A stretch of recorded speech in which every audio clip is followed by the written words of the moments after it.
নমস্কার বন্ধুরা, Bulti recipe number 1-এর পক্ষ থেকে সকলকে জানাই ভালোবাসা ও শুভেচ্ছা। আজ আমি আপনাদের সামনে সুন্দর একটি আলুর পরোটা রেসিপি নিয়ে হাজির হয়েছি। আর আমার এই রেসিপি যদি আপনাদের ভালো লাগে তাহলে চ্যানেলটি সাবস্ক্রাইব করে দিয়ে বেল বটনটি ক্লিক করে দেবেন। আমি আলুর পরোটা তৈরি করার জন্য যে উপকরণ নিয়েছি সেগুলি দেখে নিন। এই দেখুন, আমি এখানে দুটো আলু হাফ হাফ করে কেটে ভালো করে সেদ্ধ করে নিয়েছি লঙ্কা গুঁড়ো, লবণ, হলুদ গুঁড়ো, ধনেপাতা কুচি, জিরে গুঁড়ো, পেঁয়াজ কুচি, কাঁচা লঙ্কা কুচি, 2 চামচ মতো সর্ষের তেল, আর এখানে নিয়েছি ময়দা। এখানে আমি ময়দা ব্যবহার করেছি, আপনারা চাইলে গমের আটা দিয়েও পরোটা তৈরি করে নিতে পারেন। আজ আমি আপনাদের কোনো রকম পুর ভরার ঝামেলা ছাড়াই আলুর পরোটা তৈরি করে দেখাবো। আর আলুর পরোটা তৈরির জন্য যে দুটো আলু সেদ্ধ করে নিয়েছি সেটা এখন ভালো করে হাতে করে ম্যাশ করে নেব। এই দেখুন, আমি আলুটা ভালো করে হাতে করে ম্যাশ করে নিয়েছি, ঠিক এভাবে ম্যাশ করে নেবেন। এবার আমি এর মধ্যে মশলাগুলো অ্যাড করব। এর মধ্যে দিয়ে দিচ্ছি কুচি করে রাখা পেঁয়াজ, দিয়ে দিচ্ছি কাঁচা লঙ্কা কুচি, দিয়ে দিচ্ছি ধনেপাতা কুচি, এবার দিয়ে দিচ্ছি স্বাদ মতো লবণ, দিয়ে দিচ্ছি সামান্য পরিমাণ লঙ্কা গুঁড়ো, দিয়ে দিচ্ছি সামান্য পরিমাণ হলুদ গুঁড়ো, আর দিয়ে দিচ্ছি সামান্য পরিমাণ জিরে গুঁড়ো, আর এর মধ্যে দিয়ে দিচ্ছি 2 চামচ মতো সর্ষের তেল। এবার ভালো করে আলুর সঙ্গে মশলাটা মিশিয়ে নেব। দেখুন, আমি সমস্ত মশলার সঙ্গে আলুটা কিভাবে মেখে নিয়েছি, ঠিক এভাবে আলুটা মেখে নিতে হবে। আর এবার আমি এর মধ্যে যে ময়দা নিয়েছিলাম, ময়দা অল্প অল্প করে অ্যাড করে আলুর সঙ্গে মিশিয়ে নেব।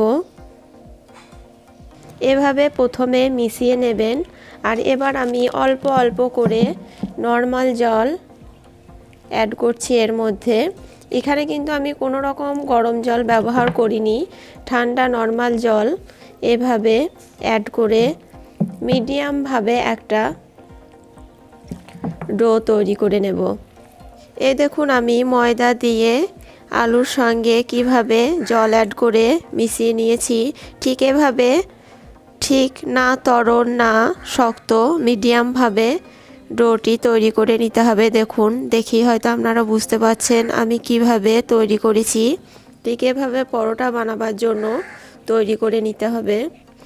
এবার আমি গ্যাসটি অন করে গ্যাসের মধ্যে একটা কড়াই বসিয়ে দিয়েছি। এই কড়াইতে এখন আমি পরোটাগুলি তৈরি করে নেব। এবার আমি পরোটাগুলি ভেজে নেব। একটা এরকম হাতা নিয়েছি, আর এই হাতার সাহায্যে কড়াইয়ে দিয়ে পরোটাগুলি তৈরি করে নেব। কড়াইতে এবার আমি দিয়ে দিলাম পরোটার ডোটা, আর দেওয়ার পর এভাবে একটু বড় করে নেব। এভাবে যখন ওপরটা শুকনো শুকনো হয়ে যাবে তখন এ সাইড থেকে একবার উল্টিয়ে দেবেন। দেখুন, এখনও হালকা হালকা কাঁচা হয়ে আছে, আর বাকি সব কালারটা কীরকম চেঞ্জ হয়ে গেছে। এবার আমি এই পরোটাটা এ সাইড থেকে উল্টিয়ে দিচ্ছি। দেখুন, আর দুবার উল্টিয়ে পাল্টিয়ে দেওয়ার পর তেল দিয়ে এটাকে মচমচে করে ভেজে নেব। আপনারা যদি তেল না খেতে চান তাহলে তেল ছাড়াও এই পরোটাটা খাওয়া যায়। এবার আমি 1 চামচ তেল দিয়ে দিচ্ছি।